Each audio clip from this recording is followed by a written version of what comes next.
Ano po ang magagawa natin tungkol sa korupsyon sa pamimigay ng ayuda? Ludo po ako kay Congressman Egay Irice, isang veterano na sa Kongreso, pero hanggang ngayon ay hindi nawawalan ng pag-asa at idealismo na lumalaban para sa reforma sa Kongreso. Bilang bagong congressman, napakalungkot na makita ang korupsyon sa ating gobyerno, kaya gusto ko pong tanungin si Congressman Irice, paano hanggang ngayon napaka-hopeful at idealistic pa ninyo? At ano pa ang naiisip ninyong mga posibleng solusyon from which you get your hopefulness? Well, ayoko naman po magmarunong pa sa pagdating sa economic managers ng ating Pangulo. Kasi ang aking idea po ay simple lang. Yung economic problem natin ay bunga ng mga political problems natin. Tulad nung yung paghahati ng bilyon-bilyon sa mga politiko, sa Kongreso, sa Senado. Kaya po yung mga proyekto na dapat sana ay talaga namang pinag-aralan na, katulad ng Metro Subway, katulad ng Clark to Alamba Railway, at maraming pang iba, natanggal yung pondo, inilagay po sa mga maanumalyang proyekto tulad ng flood control at yung mga proyekto na malalaki ang kickback. May political problems po. At gaya po, pangalawa, nangako yung Pangulo, sabi niya, priority niya yung anti-political dynasty. Pumalakpak pa nga ako, pinuri ko pa siya. Pero, nung lumabas po yung inaprubahan ng Kongreso, prostituted at unconstitutional po yung lumabas na. Ibig po sabihin, napakalayo nung Senado at bersyon ng Kongreso, pagdating sa BICAM, wala na po. Matutulog na lang yan hanggang 2028. So, ibig ko pong sabihin, kinakailangan pong maging sincere ang Pangulo dun sa mga political reforms na ipinapangako niya. Natatandaan ko po ng trillion peso march. Yan po ang sigaw ng sambayanan. Tinigaw yan. Mga pare, kami po sa Liberal Party, yung mga non-government organization. Dahil sa galit ng tao dito sa trilyong pagnanakaw na ito, nangako ang Pangulo. Ipapasa natin ang anti-political dynasty law. Pero, nung nakita, baka naramdaman, umuho na galit, pwede nang hindi to pa rin ang pangako. Nakailang speech na tayo dito sa plenaryo, Mr. Speaker, tungkol sa mga isyong ito. Pero patuloy po kayong lumalaban para sa mga solusyong ito. Ibig sabihin po ba, naniniwala kayo na kaya pa na masolusyonan ang mga problemang ito ng kasalukuyang administrasyon at sa loob ng 2 taon, maging maganda ang legasiya ng kasalukuyang administrasyon? Well, nasa kanya po, nasa ating Pangulo, kung gusto niya pong magkaroon ng legacy. But I don't think that economic prosperity in his term will still be possible in 24 months. I don't think so, with all the problems. So, kung hindi naman economic prosperity yung kaya niya ibigay sa atin, at least sana po mabago yung uri ng politika natin dito sa ating bansa. But Kasi realistically, po, alam ko, una akong Pangulo dahil mababa yung trust rating niya, kailangan niya yung mga political families. speaking concretely though, Mr. Speaker, tungkol sa mga kayang magawa pa ngayon, sa tingin niyo po ba, Mr. Speaker, kung magkakaroon ng cabinet reshuffle, maaari ito po ba kaya ang magiging catalyst para tumaas ang trust rating ni Pangulong Marcos? Alam niyo po, ito na, sa mga nadaanan kong mga administrasyon, ito na po yata yung administrasyon na papalit-palit ng mga cabinet members. Executive Secretary lang po, 3 beses na tayo. Pangatlong beses na nagpalit. So, alam niyo, pag ikaw ay na-appoint bilang isang secretary, yung mga first 6 months to 1 year, nag-aaral ka pa lang yan. 24 months na lang si Presidente. Kung magpapalit-palit pa siya, ano pa magagawa?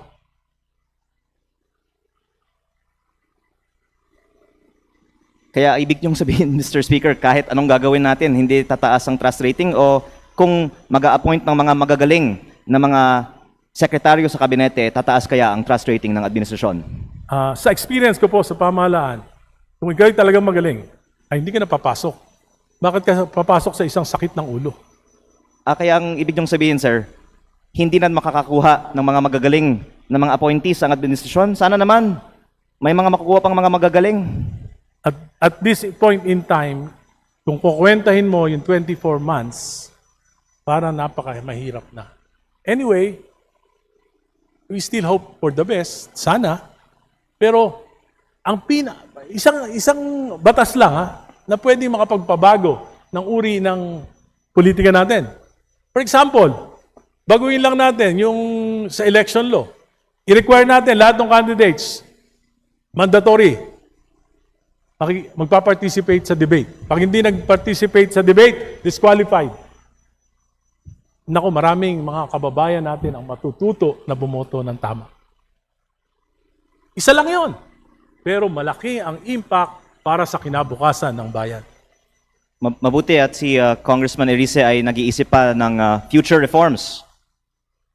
Para naman sa mga naghihintay ng mga reforma ngayon, ano po kaya ang mga low-hanging fruits, Mr. Speaker, na maa-aksyonan ng administrasyon ngayong taon? Well, wag na pong sayangin yung salapi ng bayan. Alam nyo, nagiging mentalidad ng mga kababayan natin, ayuda, ayuda, ayuda. Ang inaasahan nila sa gobyerno ay magbigay nila ng pera. Kaya po nangyayari, ang binoboto nila yung makapagbigay ng pera. Hindi yung makapagbibigay ng tamang direksyon, may sapat na kakayahan at kaalaman para iangat ang bayan. Dito kaya sa Kongreso, Mr. Speaker, we can do more to stop corruption by serving as a check and balance on the executive.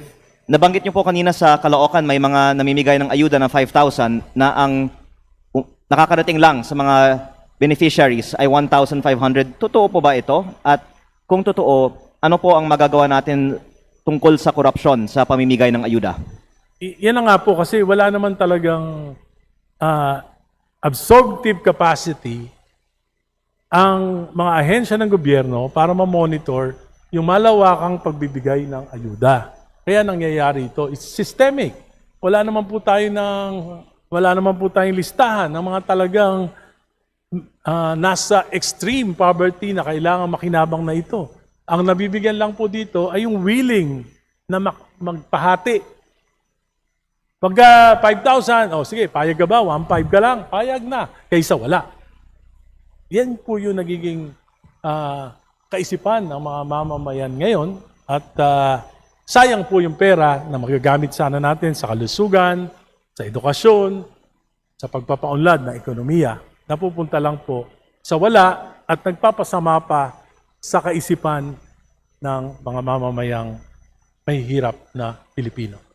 Kaya matapos ng mga privilege speech na ito, ano po ang magagawa natin para matigil ang korupsyon sa pamimigay ng ayuda? Ano po ang ipin ba ng Kongreso para sugpuin ito? Well, siguro po dapat na sa budget deliberation sa 2027, for 2027 budget, siguro yan ay isang input na maaari nating ika nga ay maitanong sa mga namamahala ng ayuda sa ating pamahalaan. Tungkol naman po sa implementation ng mga DPWH projects, napapag-usapan din natin na maraming mga hindi pa na-bid out o na-failed bidding at ito din ay isang dahilan kaya nasabi ninyo na mabagal ang ating ekonomiya ngayong taon. Ano po kaya ang pwedeng magawa ng DPWH ngayon? At sa example ng sarili niyong distrito sa Caloocan, ano po kaya ang nakikita niyong solusyon? Siguro po ang una nating bigyan ng pansin. Ano ba talaga ang kakayahan ng pamahalaan para magbayad ng mga proyekto na nagagawa? Sapagkat magpapabid tayo, pagkatapos po, mag-i-implement ng proyekto, tapos hindi naman matatapos dahil hindi nababayaran yung mga kontratista. Which I think this Congress should really seek transparency from the Department of Budget and Management, Department of Finance, and the Department of Public Works. Ano ba talaga yung kakayanan para mabayaran at ma-implement yung mga proyekto na ito? Pero para sa mga proyekto na napondohan na sa 2026 GAA, at ito din po ay isang subject of interest para sa maraming mga kongresista na narito ngayon. Ano po ang tingin ninyo dapat mangyari para mas mapabilis ang implementasyon ng mga proyekto? Lalong-lalo na po ang nabanggit ninyong example na classroom backlog, na napakarami ang mga classrooms na nasa GAA pero hindi pa ipinapatupad. Alam niyo po, iba yung napondohan, iba yung cash component.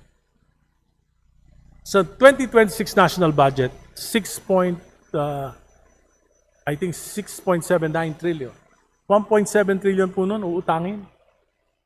At yung pong projection na 5-point-something trillion ay hindi natin alam kung na-realize ba. Magkakalahating taon na. Mabagal ba sa bagal na ekonomiya? Baka naman yung projection ay hindi na-realize. So, saan kukuha ng pera? Yan po yung problema. Siguro dapat maging transparent ang gobyerno kung madadagdagan yung 1.7 trillion na projection na uutangin for the 2026 national budget. It's a complex problem. Hindi po ganun kasimple. Kaya kinakailangan talaga yung transparency ng executive department pagdating po sa pondo ng ating bansa. Panghuli po, Mr. Speaker, what I take away from your answers is napakalaki ang nasasayang na pondo ng bayan at the same time, kulang din ang koleksyon natin kaya lalong-lalong kailangan mag-fiscalize ang Kongreso sa mga gastusin ng ehekutibo. Ngunit pag tayo ay nagsasalita lang po dito sa plenaryo, baka hindi natin masyadong nasa-scrutinize ang mga miyembro ng kabinete at ang mga paggamit nila ng mga budget. Ano pa sa tingin ninyo ang magagawa ng Kongreso para ma-improve ang utilization ng mga executive department agencies sa kanilang mga budgets ngayon bago pa ang budget season? Sa ngayon po, wala tayong magagawa. Talagang ang ating pangunahing tungkulin ay legislation at oversight. Siguro po, pwede sa oversight function natin, pwede nating tanungin yung executive. For example, yung narinig ko yung inyong 8 billion, may get, yung tig 200,000 per barangay. Nakita ko po yun po, sayang lang. Sayang lang yung pera na yun. Bakit?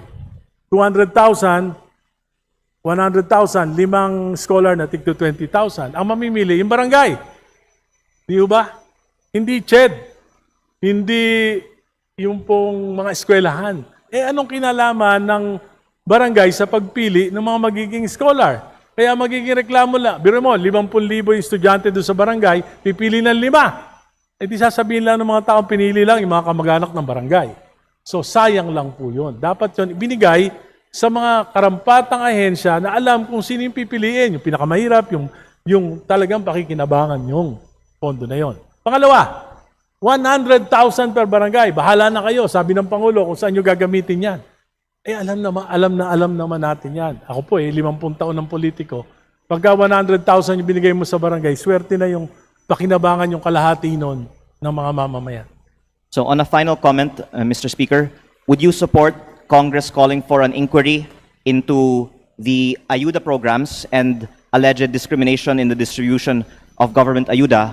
And would you also support calling for the DPWH to give more updates to members of Congress on the release of funding for the budgets of the projects in their districts? And lastly, if I can also just combine it in this final comment of mine, I believe that there's a large number of acting members of the cabinet who have not yet undergone the process of confirmation at the Commission on Appointments. So would you support a more assertive stance from Congress in terms of making acting members of the cabinet go through the Commission on Appointments?